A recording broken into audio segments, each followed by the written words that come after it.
Again.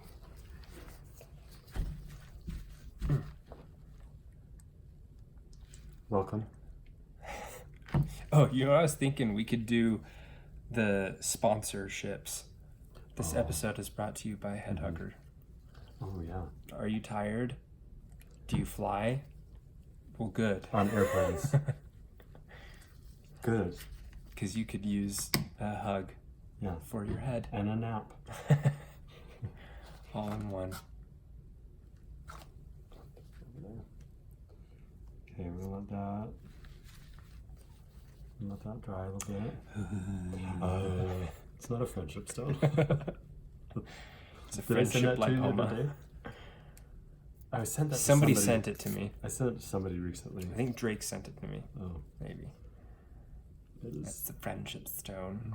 Let's breathe on it. Let's blow on it. You both first.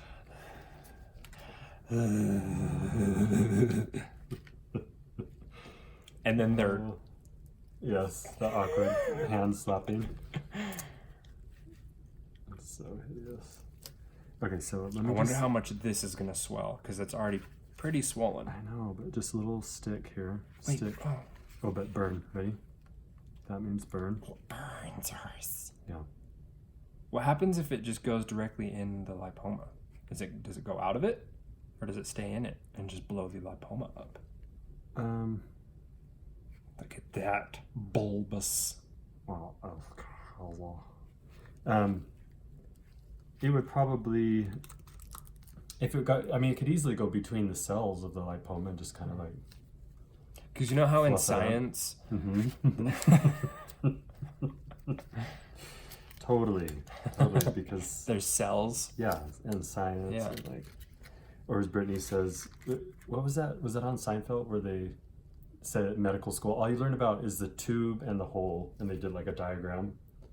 I don't know even what it was. It was just like esophagus and stomach, and that's what they learned in medical That school. sounds familiar. Maybe it was on that Pimple Popper MD I can't remember. when she went to the dermatologist. She was so grateful to the dermatologist and like gave her a hug, and she's like, "You saved my life." And he didn't say anything immediately, but he was just like, "What are you even talking?" Later, he finally said something about it. He's like, "What are you talking about?" Oh no, because he was dating the dermatologist.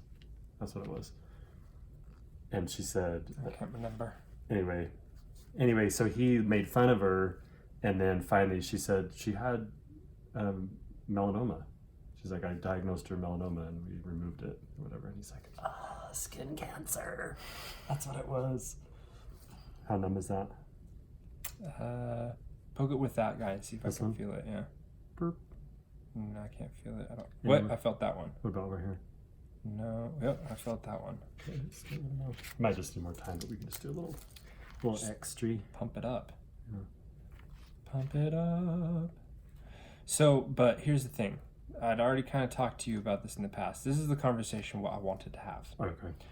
I I got my serious look. face Oh no, on it's now. starting to. Oh, It's leaking. you're leaking lidocaine.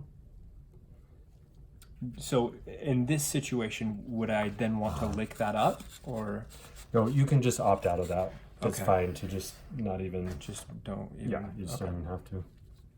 Not required. That's fair. Yeah. That's fair.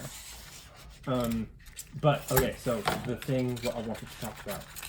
So there's this I don't know if he goes by scientist or philosophist, or what. Philosophizer. His name's Rupert Sheldrake, Hmm. and he is British. Sounds made up.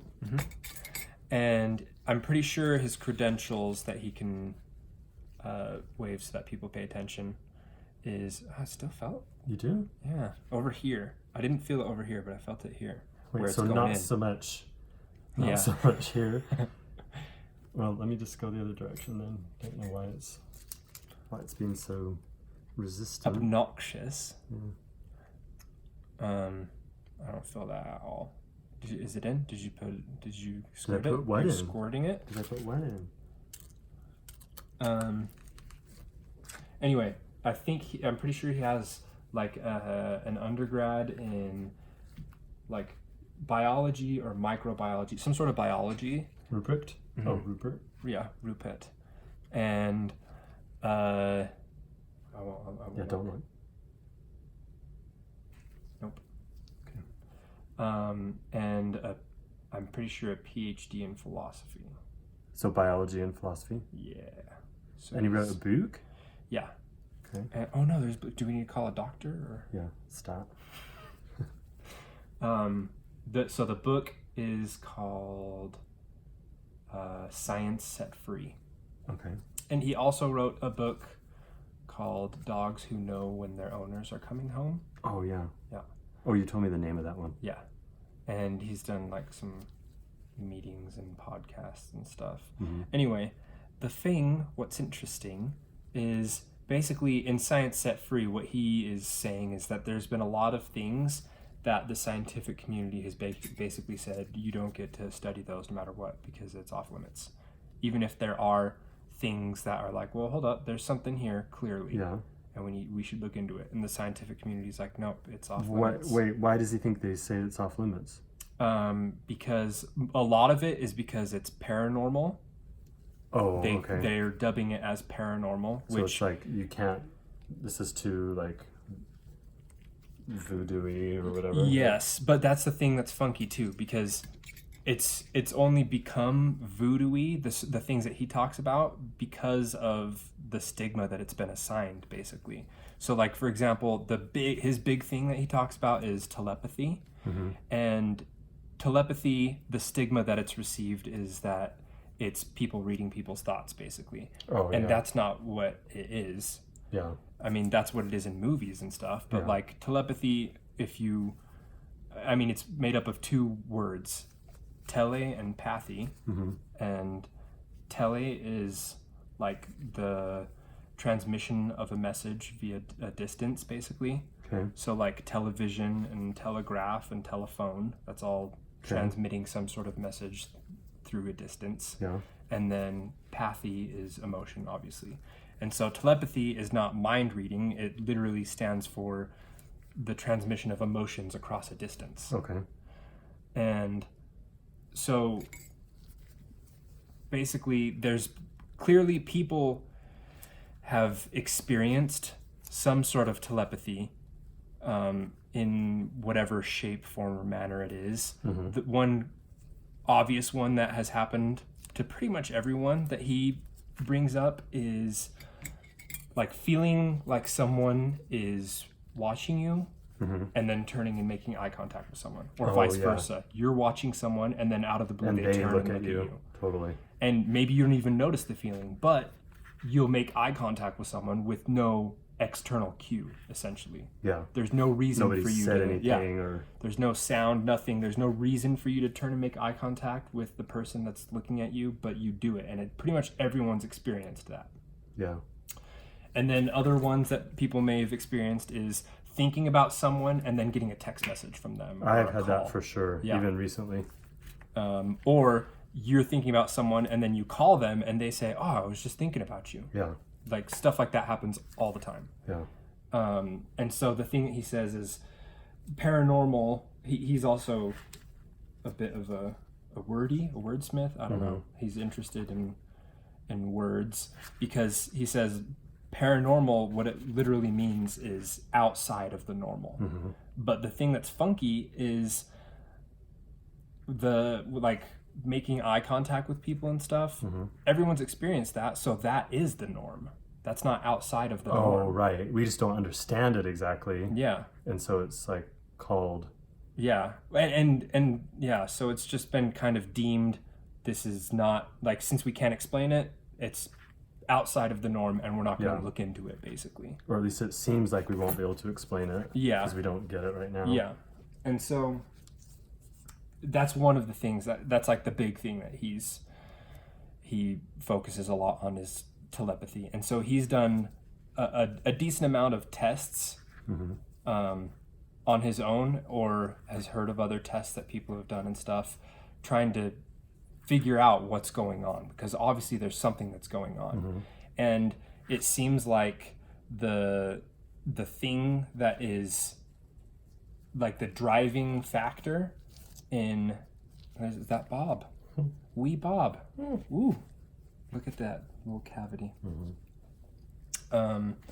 The driving factor that what seems like sets up the ability to have more of a chance of having some sort of telepathic communication is the stronger relationship that people have with each other, the more likely it is that they'll have some sort of thing that happens going on, some sort of connection. That's who you think about when you get a text. Yeah. And Like, or you. if you just met someone, it's not likely that you'll have that, think about them and then get a text from them. But if it's usually when you have had that thing, it's someone that you have a close relationship with. Yeah. And so the thing that's interesting is that there is something like that in science right now that was only recently discovered because of the study of quantum mechanics. And so, Oh, really? yeah. So quantum mechanics basically has only recently become discovered or become a field of science because it's on like the subatomic level, basically. And we didn't have the equipment to even know that there were those things, let alone study them. Yeah. So now that we have the equipment to start seeing things, below the atomic level, like quarks and stuff, now we can start seeing what things are happening with them, basically. And one thing that has been recorded as happening and is completely accepted in the scientific community is quantum entanglement. And What is that? what that means is that there's these two subatomic particles that are somehow connected. There's no external visible thing that you can see that's connecting them, but what happens is you can separate these two particles that have some sort of connection by up to 5 miles, and doing something to one of them directly affects the other, even though they're separated by up to 5 miles apart. And there's been studies that show it, Really? that doing something to one directly affects the other. So there's some, and they've called it quantum entanglement. There's something that's going on that causes that them. describes that link. Yeah, that they're like entangled on the quantum level. So there's already something that is going on that we can't explain. We don't know why it's doing that, but we've seen it. So that being said, what Sheldrake is saying is like it doesn't make sense that we've seen that thing, we've done studies with that, we know, and it's accepted in the scientific community that there's something going on that we don't understand, and yet we're not willing to do it with humans. We're not willing to see if there's something. Yeah, and we're not willing to see if there's something there with humans, when clearly there seems to be something going on with humans that's akin to that. Well, and I mean, we're all made up of all, starting with the tiny elements and atoms and everything. So it seems like it would make sense if that's happening in the universe at all. It could happen to us. Yeah, why that? Yeah, we don't have any special things like different types of particles. We're all atoms. Yeah. From Adam and Eve. It's totally spelled differently. Whatever, man. Another thing that he talks about that's interesting too is that there's been things like that in science where it's like, on one hand, the scientific community is like, yeah, we'll do that, but then on another hand, it's like, nope, that's off limits. And one of them is basically the formulas that were created to basically explain the phenomena about the universe interacting within itself, like the stars and stuff and gravity and all those things. The formulas weren't playing out in the universe. Like, they would say, okay, these things should act this way, go put it out there, and it never worked out. And they're like, something's missing because we're doing the formulas correctly, but it's not how it's actually happening in the real world. And so basically to account for that, scientists came up with dark matter and dark energy. And that's the term that they basically created to describe these things that are not empirically verifiable. Like, you can't see dark matter or dark energy. There's no way to like touch it or anything. You can't know that it's there, but they can measure it somehow? Yeah, so once they put in the measurements for dark matter and dark energy, then their equations work out. Even though they have no way to verify that it is there other than equations, they've decided that's what it is, and there's nothing wrong with that. That's fine. If that's how it is, then Yeah. you know, that's what we do. And dark matter, I think dark energy can make up something as much as like 70% of the universe is dark energy. Oh. And so now on the macro level, the scientific community has been basically okay with doing that. They're like, that's fine. There's no way to actually empirically verify it, but it works out and it makes our equations work out basically. Yeah. So we're going to accept it. Then on the micro level here on Earth, there's been basically stories and accounts of people being able to survive and subsist without any sort of nourishment or water for even years on end. Weird. And that sounds totally hokey. And so it's like, well, let's do tests. Let's see if it's true or not. Mm-hmm. But the scientific community is like, no, it's paranormal, so we're not going to do tests on it. Like, it sounds way too weird. Yeah, it's like, we're not going to do that. And yet, dark matter and dark energy is okay.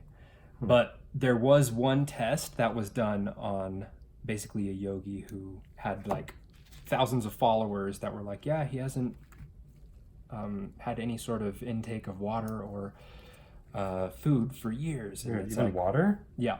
That is And weird. so you're like, okay, well, he's just doing it in his tent when people aren't there. Yeah. So what they did was, for I think it was 2 weeks, they brought him in and basically just monitored his vitals at the beginning and during and at the end to see if anything changed, and obviously keep track of whether or not he was eating or drinking anything.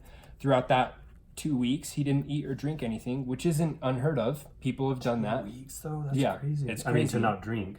Yeah. But like that on its own, that's not, I mean, it's pretty crazy, but it's believable. People have done that, you know? Okay.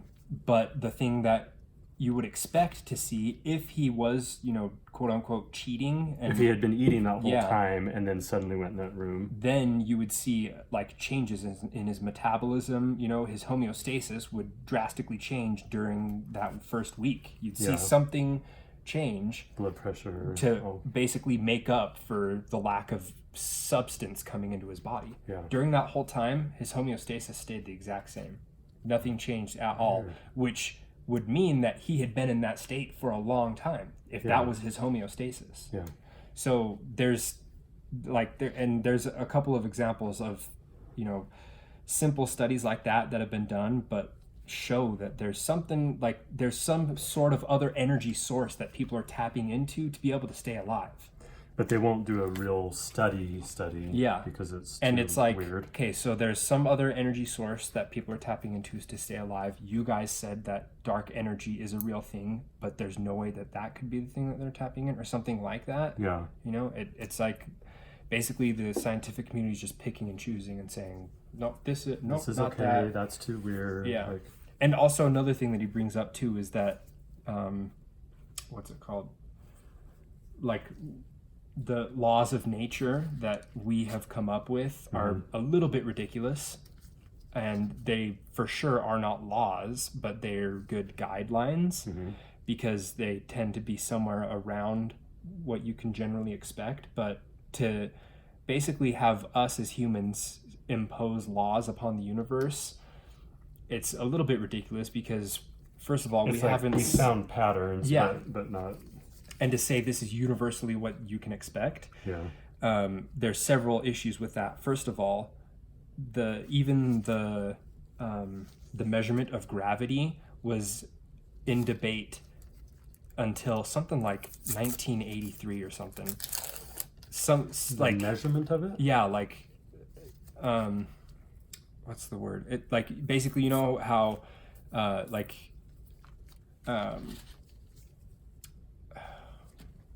what's the word I'm looking for? Like, the Science. equation, yeah. You know how in science, Yeah. E equals mc squared? Yeah. That is like the equation that they use, but I can't think of what the equivalent is for gravity. Basically, gravity should be this much. Like, this is the equation to figure out gravity, Yeah. basically. But that was basically in debate Like the amount of force that it applies. Yeah. Basically. Like that equation was in debate for a really long time because people in different parts of the earth would have different gravitational effects on things, which that seems like it shouldn't be the case. Oh yeah. You know? And so basically the scientific community was like, okay, we're looking like we're not unified because we're all having different measurements. So we're gonna say this is the measurement for gravity. Oh, we're just gonna decide on yeah, one. and you adjust your results to that. It's So like when they decided a kilo is this much. yeah. And so like people, even though gravity has been verified as being different in different locations, even with different scientists working on it, they can garner different results. The scientific community is like, no matter what your results are, you adjust them to the standard that we've created. Really? Yeah. So Well, and they probably say the reasoning is probably just so that we can all speak the same language. right, And yeah, like, that's the thing. But it's like if people are getting different results, like if this is a set test, and Sheldrake gives a lot of examples of like tests that they would do, where students and scientists would consistently, no matter how, like they would do the steps completely correctly and they should end up with this result consistently, they wouldn't get that result. And it like somehow they themselves were having an effect on the experiment, and it was changing the experiment. Oh. When it shouldn't. They shouldn't have any sort of, it was like the equivalent of taking the volcanoes where you have the vinegar and baking powder, Baking soda. baking soda, and mixing it and it makes an explosion. Like they would do that and it wouldn't have the explosion. Like something like that. They're doing all the same steps. Yeah, they're like, as the do other all these person. steps. It's like step 1, do this. Step 2, they do all that, and they should get this thing, and it wouldn't. And happen. that was all around gravity. No, not just necessarily. in general? Just Oh, okay. he gives like a bunch of different examples, and it's like these specific scientists and students are like notorious for like there was a guy specifically, I can't remember his name, who was like, look, I'll come up with like the experiment that we need to do, but I can't be involved because I'll mess up the I'll results. alter it somehow. Yeah. And like they showed tons of times how he did have some sort of an effect, and once he wasn't there, then it would work out how it was supposed to. They would call them bad vibes, and he would call them good vibes. Yeah. But vibes. So anyway, that's Rupert Sheldrake. It's interesting. What's the book again? Science Set Free. And then the other one is, Dogs Who Know When Their Owners Are Coming Home. oh yeah, which is the one that reminded me of The Elephant Whisperer, because Yes. elephants have something.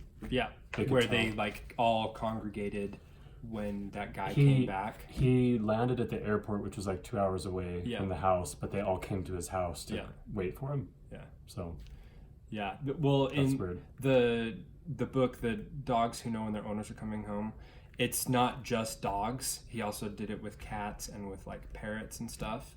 And like he gives an example of this lady who whenever she would leave out of town, her parrot would just get super stressed and would just pluck its feathers Oh, if she was delayed in any way. Like if she was she got caught in traffic. or yeah, something? like if she was supposed to come back on Tuesday and she didn't, and she came back on Thursday, from Tuesday on the parrot would start plucking its feathers. Whoa. And then the parrot has no concept of time, you know, it doesn't know. And so she figured out that basically if she went to the parrot and showed, look, I'm going to be back on this day. If I'm not, I'll be back around here. Yeah. The parrot, it's like, she's literally showing a calendar. The parrot's like, what are you doing? But it stopped plucking its feathers. Basically. She's like, because it could be this day or this other day. Yeah, That's and the parrot stopped plucking its feathers. But Okay. if there was something that happened where she was delayed, then it would start plucking its feathers again. weird. So there's some sort of telepathic communication, and that's the thing. So the human knew that something was wrong, or that it didn't go to plan. Yeah. And somehow that got communicated to the Yeah. parrot. So the idea with the dogs is that they're somehow knowing that their owners are coming home, and so they did some pretty good studies. They found owners who said that their dogs were doing that, and they're Yeah. like, okay, well, let's test it and see, because we'll find out pretty quick whether it's a legit right. thing or not. Yeah. And so what they did to test it is they'd have the owner leave, and they would contact the owner at a random time. The owner wouldn't know when, and like they'd send a text message or something and say, okay, go home now.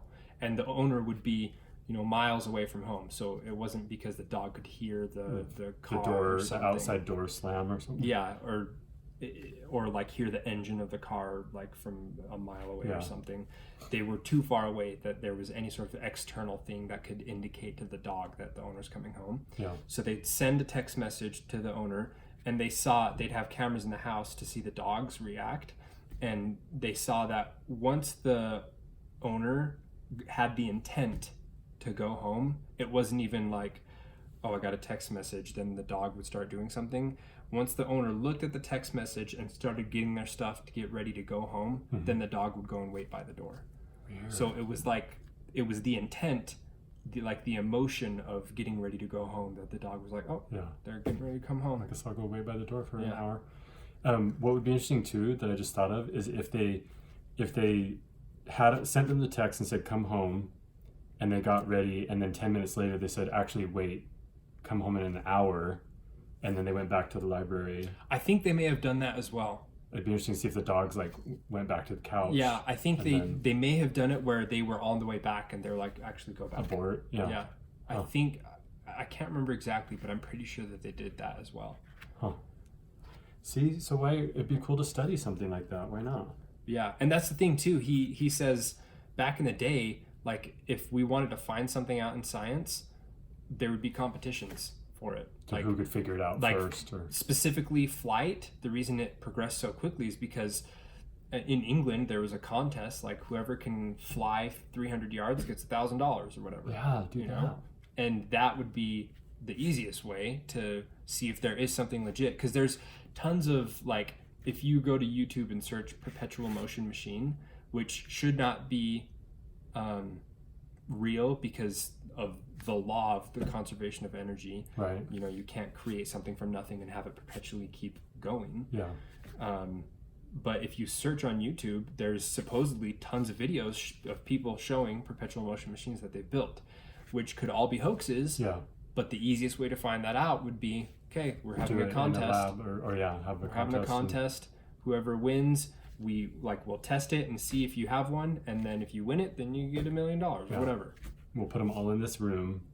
Yeah, whatever we got to do, but there would be stringent testing to see if it actually is a legitimate perpetual motion machine, or whatever it is, But the scientific community, for some reason, has moved away from doing that sort of stuff, and it's like, well, if you want to do something, first you got to go to school and get a piece of paper that says you can do that thing. Right. Then maybe we'll start paying attention to you. And then you have to get a grant to be able to do it. Yeah, get a grant, and then you have to still adjust your results to the standard that we've set. Like, there's so many stupid things that are like, why are you making it more difficult to find out new stuff? Yeah. And why would you not want to find out these things? Bob would never do it that way. I don't think so. I think Bob takes the cup. He's the biggest so far, right? Yeah. He's pretty substantial. Are you gonna miss him? Probably. I mean, I've been there since. Been living with him for a while. Yeah. He's been with me for a long time. Separation anxiety. I know. And we could show this was Jerry. Jerry's healing nicely. Jerry. Looking good. And then Margaret. Margaret. It's interesting how you can see a little bit of the little marks. Yeah, there. Stitch holes. Yeah, which is why you try to take them out as soon as you can. Like on the face, you take them out like after 5 days. Mm-hmm. You don't wait 7 to 10 days. But it doesn't really matter. I got a lot of hair to try and cover it up, so it kind of blends in a little bit. Ain't nothing but a thing. Cool. All right. Okay.